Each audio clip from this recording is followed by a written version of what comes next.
আমরা কজন নদীর মাঝি হাল ধরেছি শক্ত করে রে। আর্লিং হল্যান্ডের দল ভাইকিংস এখন ব্রাজিলের প্রতিপক্ষ। কেমন হবে কিংবা ব্রাজিল আদৌ পারবে কিনা, ইতিহাসটাও তো ব্রাজিলের পক্ষে নয়। সালামু আলাইকুম, আশা করি যে যেখানে আছেন সুস্থ আছেন।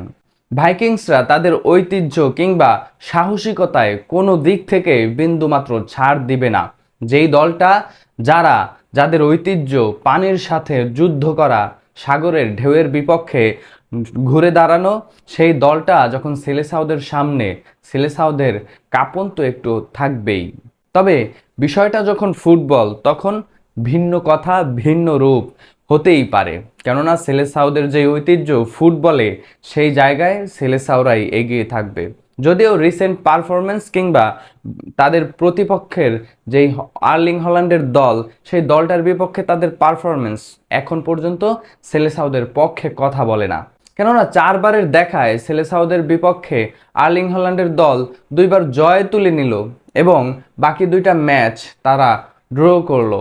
এই পরিসংখ্যানটা আদৌ কি সেলেসাওদের পক্ষে যায়? তবে এবার আলোচনা কিংবা আবহ অথবা ডাগআউটে একজন ম্যানেজার, সবকিছুই সেলেসাওদের পক্ষেই কথা বলার মতো। ম্যাচের বাইরে কিংবা ম্যাচকে কেন্দ্র করে অনেক কথাবার্তাই হতে পারে। আসলে টেকনিক্যাল জায়গায় কোন দলটা এগিয়ে এই মুহূর্তে? নরওয়ে ওপেন ফুটবলের দল, এইটা আমরা সবাই জানি।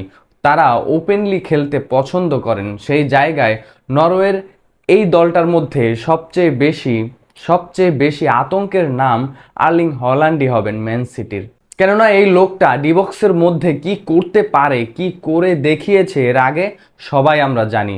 যে কোনো বল, যে কোনো পজিশন থেকে ওভাবে ফিনিশিং আর্লিং হল্যান্ড ছাড়া আর সম্ভবত কারো পক্ষে করা সম্ভব নয়। তবে সেই আর্লিং হল্যান্ডকে আটকে রাখার মতো কিন্তু সেলেসাও শিবিরে একজন রয়েছেন, আমাদের গাব্রিয়েল ম্যাগালেস। শেষ ম্যাচে যখন জাপানের বিপক্ষে কোনো ক্লু পাচ্ছিল না টিম ব্রাজিল, এই ম্যাচটাকে কিভাবে বের করা যায় কিংবা সমতায় ফেরা যায় কিনা, সেই জায়গায় সেই ক্রস আমরা এখনো ভুলতে পারি না। ভুলবই বা কিভাবে? যে জাপান আমাদের সামনে থ্রেট হয়ে দাঁড়িয়েছিল, সেই জাপানের বিপক্ষে ওরকমের কামব্যাক ভোলাটাই কঠিন। 2002 বিশ্বকাপের পরে প্রথম কামব্যাক বিশ্বকাপের নকআউট পর্বে। আর্লিং হল্যান্ডকে যদি গাব্রিয়েল ম্যাগালেস চমৎকারভাবে বোতলবন্দি করে রাখতে পারে, ব্রাজিল একটা জায়গায় নির্ভর হতেই পারে এবং অ্যালিসন কিছুটা রিলিফ থাকতে পারে প্রেসার ছাড়া। তবে ভাইকিংসদের এই দলটার বিপক্ষে আর্লিং হল্যান্ডের যেই থ্রেট, তার চেয়েও তাদের মিডফিল্ডের উপরেই সবচেয়ে বেশি নজর রাখা দরকার।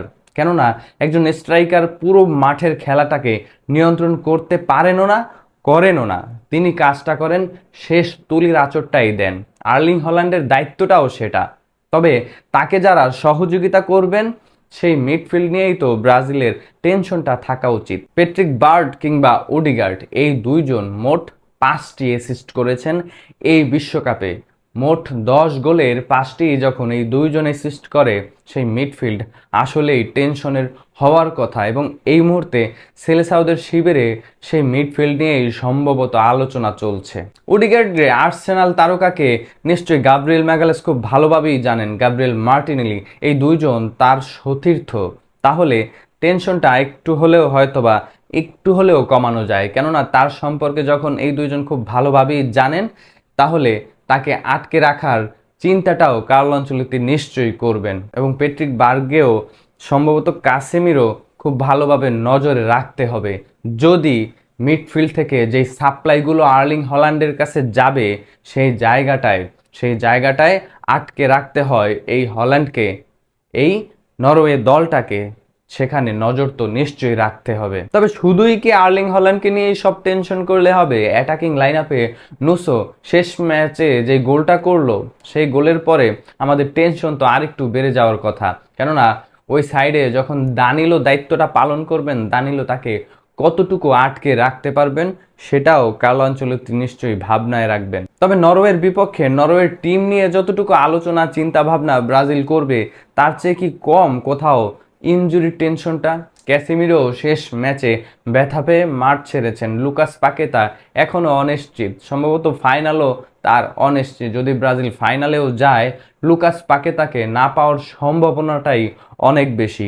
তবে এখানেও ব্রাজিলের একটু হলেও স্বস্তির জায়গা, রাফিনহা ব্যাক করেছে, সে ট্রেনিং সেশনে পা রেখেছেন। যদিও পরের ম্যাচেই নরওয়ের বিপক্ষে আনচেলত্তি তাকে নামিয়ে দেবেন না।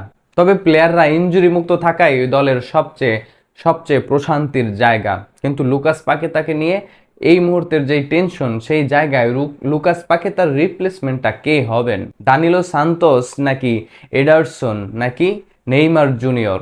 নেইমার জুনিয়রকে কার্লো আনচেলত্তি যে শর্ত বেঁধে দিয়েছিলেন বিশ্বকাপের আগে, যে কোনো সিদ্ধান্ত নেইমারকে মেনে নিতে হবে দলের প্রয়োজনে। সেই জায়গায় নেইমার এখন পর্যন্ত আমরা সেই সিদ্ধান্ত মেনে নিয়ে দলের সঙ্গে রয়েছেন এবং কার্লো আনচেলত্তি কোনো ম্যাচেই এখন পর্যন্ত নেইমারকে নামায়নি, ওই একটা ম্যাচের 13 মিনিট ছাড়া। সেক্ষেত্রে নেইমারকে দলের 11-এ কার্লো আনচেলত্তি পুরো টুর্নামেন্ট জুড়েই চিন্তা করেননি, করছেনও না। সেই জায়গায় তাকে একজন লিডার এবং মিডিয়ার চাপ যা কিছুই আমরা বলতে পারি সব কিছুর উপরে নির্ভর করেই এই দলটার সঙ্গে রয়েছেন। সবচেয়ে বড় জায়গা হচ্ছে একজন লিডার হিসেবেই নেইমারকে এই দলের সঙ্গে প্রয়োজন ছিল এবং সে সেই জায়গায় আছেন। তবে ব্রাজিলিয়ানদের পরীক্ষা ফাইনাল পর্যন্ত কোনোটা পরীক্ষাই সম্ভবত সহজ হতে যাচ্ছে না। আইভরি কোস্ট মনে হচ্ছিল কিছুটা সহজ প্রতিপক্ষ নরওয়ের চেয়েও, কিন্তু নরওয়ের বিপক্ষে যেভাবে কামব্যাক এবং টিম পারফরমেন্স, আইভরি কোস্টও খুব খুব সহজ প্রতিপক্ষ হতো না ব্রাজিলের জন্য। তবে এখন টার্গেট, যেহেতু নরওয়ে কনফার্ম আমাদের প্রতিপক্ষ, তাকে নিয়েই সব টেনশন, সব অ্যানালাইসিস করতে হবে এই মুহূর্তে। আনচেলত্তি নেদারল্যান্ডস এবং নরওয়ের সেই ফ্রেন্ডলি ম্যাচটা আমাদের অনেকেরই হয়তোবা মনে আছে এখন পর্যন্ত। সেই ম্যাচ তিনি এবং তার ছেলে ডাগআউটে বসে দেখেছিলেন। কারণ একটাই, রাউন্ড অফ 16-এ ওই দুই দল, কার্লো আনচেলত্তি যে টার্গেটটা নিয়েছিলেন, একজন আমাদের প্রতিপক্ষ হতে যাচ্ছে, ঠিক সেটাই এখন আমরা বাস্তবে দেখলাম। এজন্যই তো কার্লো আনচেলত্তি সেরা মাস্টারমাইন্ড কোচ। তিনি ভবিষ্যতে কি হতে পারে সেটাই সম্ভবত আগে চিন্তা করে রাখেন। তিনি বলেছিলেনও আমাদের নকআউট নিয়েই টেনশন, ঠিক সেটাই। জাপানকে আমরা পার করলাম, এখন নরওয়ে আমাদের সামনে রয়েছে। একদিকে যখন আর্জেন্টিনা হাসতে হাসতে সেমি পর্যন্ত যাবে ব্রাজিলের চির প্রতিদ্বন্দ্বী, ঠিক তখন ব্রাজিল প্রত্যেকটা পরীক্ষায় যেন হায়ার ম্যাথ কিংবা ইংলিশ সেকেন্ড পেপার এমন পরীক্ষা দিতে দিতেই যেতে হবে ফাইনাল পর্যন্ত। তবে এখানে সুবিধাও একটা রয়েছে, প্রত্যেকটা পরীক্ষায় যখন কঠিন পরীক্ষা, প্রিপারেশনটাও কঠিন হবে। ফাইনাল পর্যন্ত যদি সেলেসাওরা যেতে পারে, কঠিন পরীক্ষা দিতে দিতে নিজেদের কাছে মানিয়ে নেওয়া সেই আবহাওয়া সব কিছুই সহজ হতে পারে। এবং সেই দায়িত্বে যখন কার্লো আনচেলত্তি রয়েছেন, ব্রাজিলের শিবিরে একটু হলেও স্বস্তি ওই জায়গাটাই। তবে আপনার কি মনে হয় নরওয়ের বিপক্ষের এই ম্যাচে ব্রাজিলের টেনশনের জায়গা কোনটা? নরওয়ের মিডফিল্ড নাকি আর্লিং হল্যান্ড, অথবা ব্রাজিল শিবিরের যেই ইনজুরির ধাক্কা সেটা? কমেন্ট বক্সে আপনার মূল্যবান মন্তব্য অবশ্যই জানাবেন।